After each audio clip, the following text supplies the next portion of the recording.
So my name is James Banks.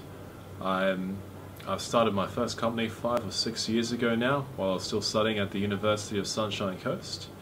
Over that course of the time, I have, failed the first one, failed the second one, but built a successful company the third time around. Consequently, that company was called Web3, 3 times lucky, third time lucky. And what that company is we specialize in helping businesses succeed online, put simply.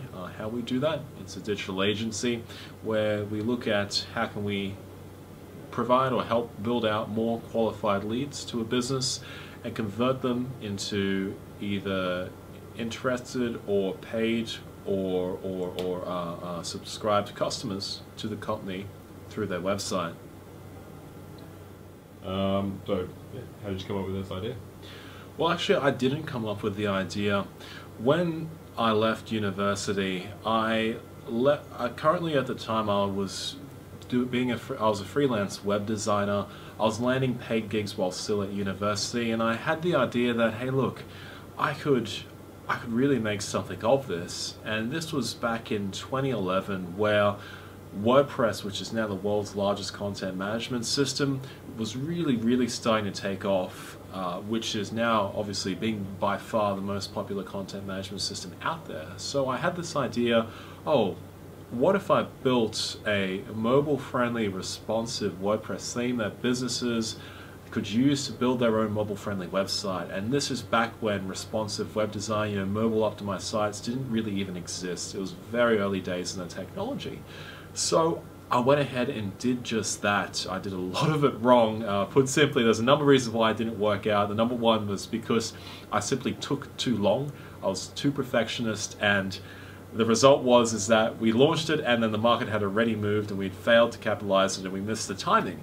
So we really struggled to get anywhere with that, and I kind of ran out of motivation. I didn't know what to do, and I didn't know how I was going to solve this. So during that time, my business partner who helped me build this, he had actually gone and gotten a job in Brisbane as a web designer, went back to being an employee because we weren't making enough money to make it sustainable.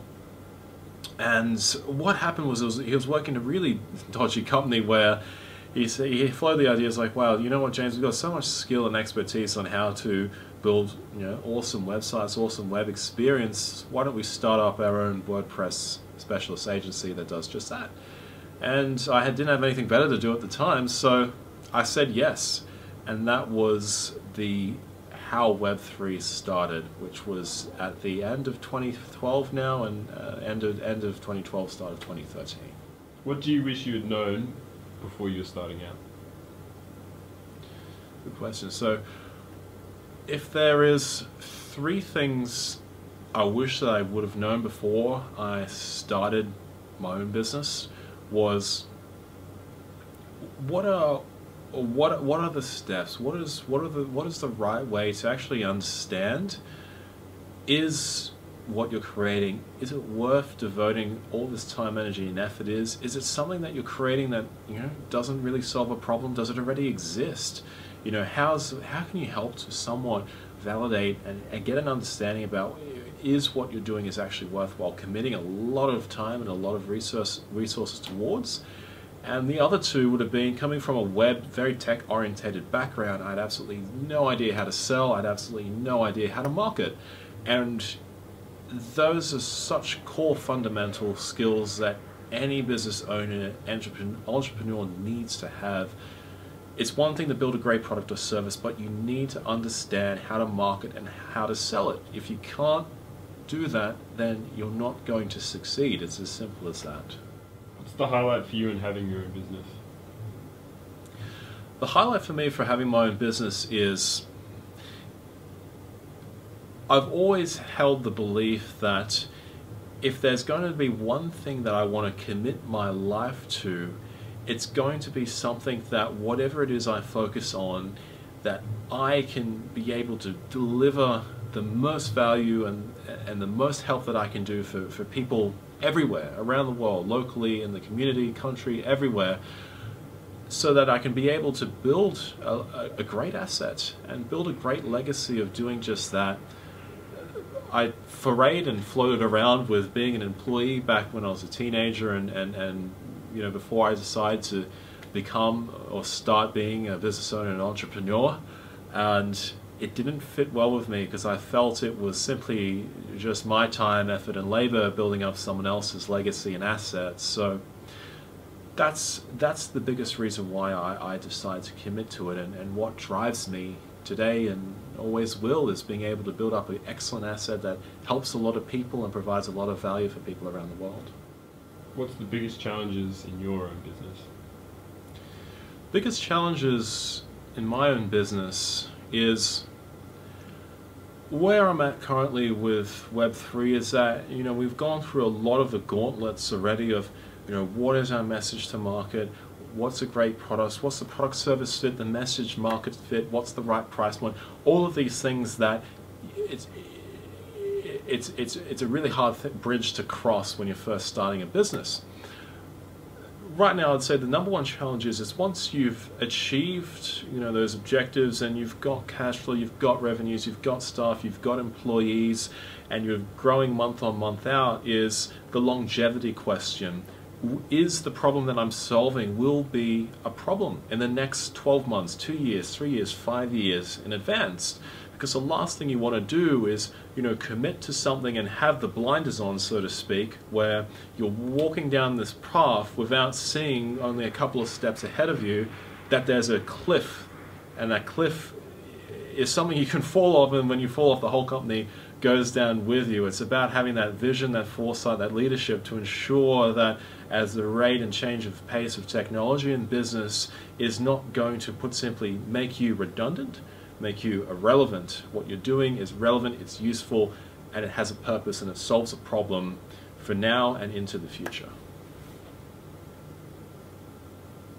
What role does leadership play in your business? Leadership is key. Leadership is absolutely fundamental, even from the very beginning. You know, they say management without leadership is like trying to straighten the deck chairs on the Titanic. The ship's going to sink anyway, and everything's going to go down with it. Management and leadership is also a skill that I believe is earned through doing, earned through understanding and realizing that the key of making a great company is not just only about the product or service you offer. It's really about combining that with excellent processes that help you get excellent people to deliver an excellent product and service. Management and leadership holds that all together in the ether. It keeps the ship steering straight, it keeps everyone on board, and it allows you to really make an excellent business that helps a lot of people out of it, and continue to do so now and into the future. And why do you get involved in startup weekends? Back in 2010, 2011, where I was, you know, a young 18-year-old entrepreneur living on the Sunshine Coast, my father always said to me when I was growing up that if you want to start a business, don't do it on the Sunshine Coast. There's no infrastructure, there's no industry, there's no money, there's not enough people, la la la la la la. And I see that as a very defeatist form of thinking. You know, my dad grew up in the Great Depression, they're very cautious, and for me, when I was 5 years ago, I believed it. I really believed it. I didn't see how there was any community, there was any groups, anything that can help young guys, young or old, help them and mentor them and provide those skills, knowledge, and expertise to help point them in the right direction to really build an enterprise of great value and a company of great value that helps a lot of people. That didn't exist. Startup Weekend, in my opinion, is the first true event, the first true organization that is genuinely here with great people with the intent of helping others build and create great companies.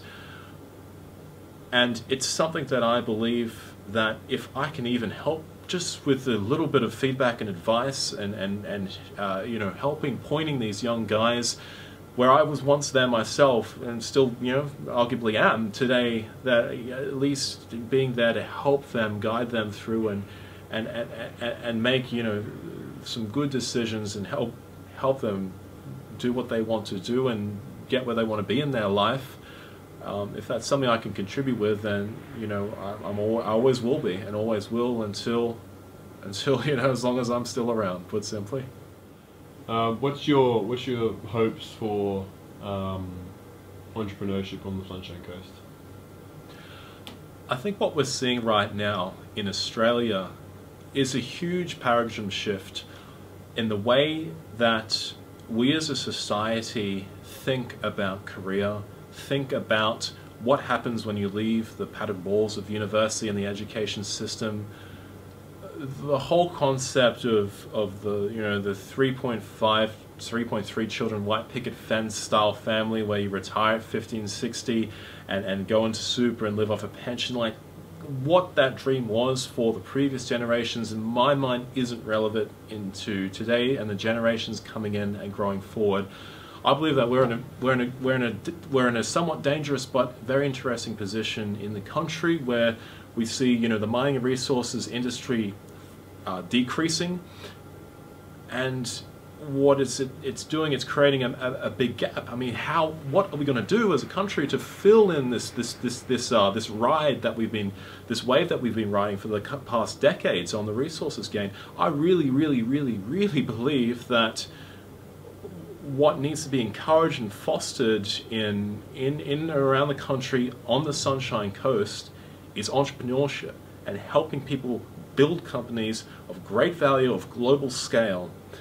I believe that that's what we need for Australia, for the community, for the state, from the very bottom all the way to the top, to really see this country move forward and achieve greatness. So the Sunshine Coast is a small but growing population, and I really believe that it exists as a largely untapped resource where there is a huge amount of people that have entrepreneurial ideas and visions, but because there's been no encouragement, there's really been no structure around getting these people out of their houses and garage and bringing them together and connecting them with the people can actually help them achieve a global scalable company hasn't existed. So I think that's really where I see the future of entrepreneurship, particularly on the Sunshine Coast, is having events, having communities like this and continuing to grow and scale and really paint a future of optimism as opposed to a future of pessimism where if this did not exist. Perfect. Lovely, I think that's it. Is there anything else you'd like to add? Well, I guess the only thing I could add is that I really hope that this continues on as an event, at minimum an annual event, and continues on and continues to see support, continues to see funding and sponsorship from the group. I believe that this is what the Sunshine Coast needs to be able to really put itself and position itself to be put on the map as a great community, an excellent resource of startup innovation and entrepreneurship. I believe it's massively valuable for the community, massively valuable for the state, and massively valuable for the country, and I really want to see it continue on in the future. Sure. So my name is Aaron Birkby. I'm founder of Silicon Lakes, and my expertise, I guess, entrepreneur, so hacker turned hustler. So can you give us a brief overview of Silicon Lakes? Sure. So Silicon Lakes is a not-for-profit startup incubator based on the Gold Coast. So we help very early stage startups, so usually around ideation, nothing more than that. But we help them to launch. So we run a lot of events, different workshops, things like Startup Weekend, but also a lot of educational activities, mentoring. We have a 12-week accelerator program that we ran last year, and we take groups over to Silicon Valley as well. Did you come up with this idea yourself? Or? It actually started as a coffee conversation with a friend of mine. So we'd both just exited out of our businesses and we didn't know what we wanted to do next. So we thought this idea of starting a startup incubator, threw a bit of money into it, and it just sort of spawned from there. And we just ran events to start with and sort of gauged the pulse of what people needed, and then kicked off from that. What do you wish you had known before you'd started out? Lots of things. So I mean, one interesting thing about playing in the startup ecosystem and being in an incubator is I've learned so much that I wish I'd known in my previous businesses, so that's been a quirky little trait as well. But in terms of running the incubator, I I wish I knew before we started just how hard it is to actually run a really successful incubator, to onboard volunteers, to educate volunteers and mentors, to educate startups, to find high caliber tech co-founders, to raise money, to make a sustainable model, to find a co-working space, to manage a co-working space. There's so many things that actually go into running a space to help other startups. It really is a little startup of its own. And what's the highlight for you? The highlight, it's actually those personal journeys. So when you see someone come in with an idea or just a concept, and then you watch that roller coaster ride and their life sort of go through all that, there's rewarding moments that come out of that. So yeah, a couple of personal sort of, interactions with people that we've helped, and seeing them now, like there's a couple of guys in San Francisco that, a year ago were just kicking around ideas. So yeah, just watching that journey for people is probably the highlight. And what's the biggest challenge? The biggest challenge in the startup incubator space is coming up with a sustainable model. So there's a funding issue in that, there's a resource issue in that, but also just making sure you're delivering the best value. So it's actually really hard to help startup founders in a lot of cases. Everyone's different, every startup's different, every founder needs something different. And you're constantly looking for networks and connections that you can make for people. You're constantly looking at the latest programs in education and methodologies and what's working in market insights. So you spend so much of your time just trying to gather intelligence that you can impart onto others. So that's probably the biggest challenge going forward, is sustainability and maintaining relevance as well. And can you talk me through what mentoring or coaching means to you? Sure. So mentoring for me, it means a couple of different things. So mentoring at a startup weekend event is actually more about posing questions and actually answering them. So startup weekend is very much about self-discovery. It's about peer-to-peer learning. It's about experience-based learning. So the mentor's role is to sort of guide them to make sure that they actually discover on their own those lessons that they need to learn. So it's a little bit different to mentoring startups in a normal commercialization type role, where you're there to drag them along to the meetings and almost execute for them, and they learn by osmosis. So there's lots of different styles of mentorship, and a good mentor needs to know when to apply which hat and which style, and when to add a comment or value, and when to actually walk away might be the most valuable thing as well. So yeah, it's not an easy skill to master. And why did you get involved in the startup weekends? I got involved in startup weekends. So the very first startup weekend event I went to was in Melbourne. I think it was the second event that they'd run. And I flew my wife and kids down, and I told my wife I'll just pop in and I want to have a look at this event. I've heard good things. And walked in Friday night, and I didn't walk out until Sunday night. I just got hooked. I joined a team and got carried away. And then after that we decided to run it on the Gold Coast. I learnt to be a facilitator. I've now been to 15 events, I think, in Australia. I've been to the Up Summit in Las Vegas, where 700 volunteers from around the world all get together to meet and talk about strategies about how do we make startup weekends better and have more impact. And it's really addictive. At the end of the day, the reason I keep coming back is it's a great model for inspiration, to inspire people to have a crack and try entrepreneurship out, a great model for education. But also, besides those things, there's that chance that those startups that come through it actually do take off. And we've had some great examples here on the sunny coast of the last event. But we do actually have quite a good success rate in Australia of teams going on after the weekend, which is like a bonus. But it's just such an easy model to really see tangible outcomes at the other end of it as well. Can you give us a brief overview of your business venture or ventures? Okay, well, I'm involved in a couple of different startup companies. One that I'm involved with right now is actually a corporate membership company, and we're trying to build kind of an online program for corporate folks, kind of like a Qantas Club, where they'll be able to cash in points, and there'll be a reward system, credit card revenue attached to that. So it'll be launched in the US in the next 12 months, and doing a little planning and fundraising around that right now. And how did you come up with this idea? Most of the ideas I come up with are through a collaboration and through networks, and I've collaborated with another person on this idea, and we've spent a lot of time whiteboarding and really running a process similar to a business model canvas where we run it and we pitch and pivot and pitch and pivot, and after about the 10th or 20th time we've kind of come up with a model that sits right with us, and we've tested it with a lot of customers. And so it's a process. It's not a aha moment for me. I don't work that way. I work more in a process, and that's why I like these types of models like at Startup Weekend, because they're actually real and they work. This is what real business people do when they innovate. This is not an academic thing, and it's not a cotton candy thing. This is how real people actually work in the real world. So I like that.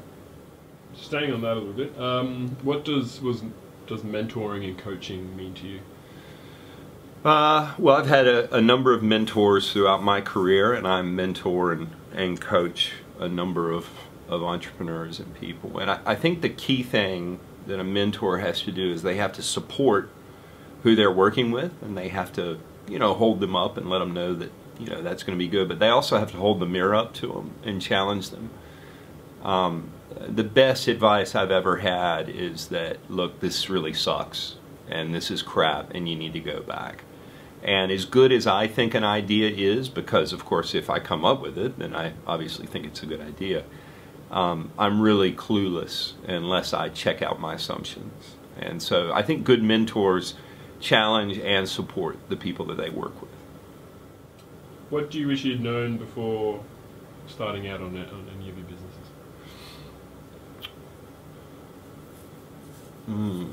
I don't know. I think everything that I've learned in doing the businesses that I've done has been necessary. There have been times when I've lost obscene amounts of money, and you kind of think, oh, I wish I had done that differently. But at the same time, had I not done that, I wouldn't be as good as I am now about not losing that kind of money. So everything that you do is important if you choose to learn from it. If you don't, and you're some kind of narcissistic sociopath, then it doesn't really matter. But if you're open to that, and good corporate leaders they're the ones who actually, learn from it, and they don't beat themselves or their team up for the screw ups, because it's going to happen. But you got to quickly pivot from that and turn it into a win. And if you can't do that, then you are really screwed, and you should get out of the industry. What's the highlight for you in having your own business? I like the chase, whatever that is. I mean, it could be going after a customer, it could be developing a new product, it could be raising the capital, it could be pitching, whatever that is at that moment where we're up against it and we're working hard as a team to bring all the threads together, and then when it happens, it's just like a symphony. It's great. So I love that part of business. And I play to my strengths, and I think that's really important, that we all play to our strengths. We got to learn where our weaknesses are, but we got to do what we're good at. And so for me, I think it's when it all comes together like a fine old machine, and then it just rocks. And so I love that. What's the biggest challenges you've faced in having your own businesses? There are many biggest challenges, and each challenge at the time is the biggest challenge you have, because whether it's a funding challenge or a staffing challenge or a customer challenge or a product challenge, that's it. That's where you're at, and how you overcome that challenge and work through it. And sometimes you can't. Sometimes it just sucks, and it's there, and you're going to have to just try to fix it. You're going to have to live with it, or you're going to have to leave and do something else. And that's really important. But I think working through those challenges and pushing through very hard and quickly to get to the other side is important. Because if you don't, you can sit in that place, and that's where doubt creeps in. That's where the negative stuff creeps in. That's where shareholders get anxious, and you've got to be able to answer those questions. So for me, I don't know if I can single out one challenge, but whatever challenge I'm in at that time is the biggest challenge I face, and it's putting the resources to it and and making it work. What role does leadership play in business? I mean, leadership is everything. You know, it is. I'm not big on. I think I'm big on this idea that jaded is the new black as a leader. I mean, I'm pretty jaded at this point about a lot of the leadership stuff that's out there. I've done there, been there, got my T-shirt, and so I think it comes back to core stuff like innovation. I would much rather do something like a startup weekend inside my company than I would send my leaders to some workshop on how to be a better leader. Because something like this gets tangible results, and building entrepreneurship inside an organization is where leadership actually springs from. I'm very passionate about that. And unless corporations and companies start to innovate internally, they're going to die. I mean, in 10 years, 40% of Fortune 500 companies won't be here in existence anymore in 10 years' time. So, and I believe a large part of that is their inability to pivot and inability to innovate internally. And I think that's what business schools should be focusing on. Building business leaders who understand that innovation and entrepreneurship and intrapreneurship are what will save our economy and what will make our economy thrive for future generations. It's not the same old business model, financial planning, market drive. You know, it's all bullshit. Innovation is where actual true success comes from, actual true profit. And any company that's innovated is wildly profitable. And the ones that start to decline are the ones who've stopped innovating. So. And why do you get involved in startup weekends? There are two reasons, I think, to get involved with startup weekends. One is it keeps me sharp. So as an entrepreneur and as someone who works within corporations and organizations, it keeps me close to the ground and keeps me sharp so that I understand what's happening, what's trending.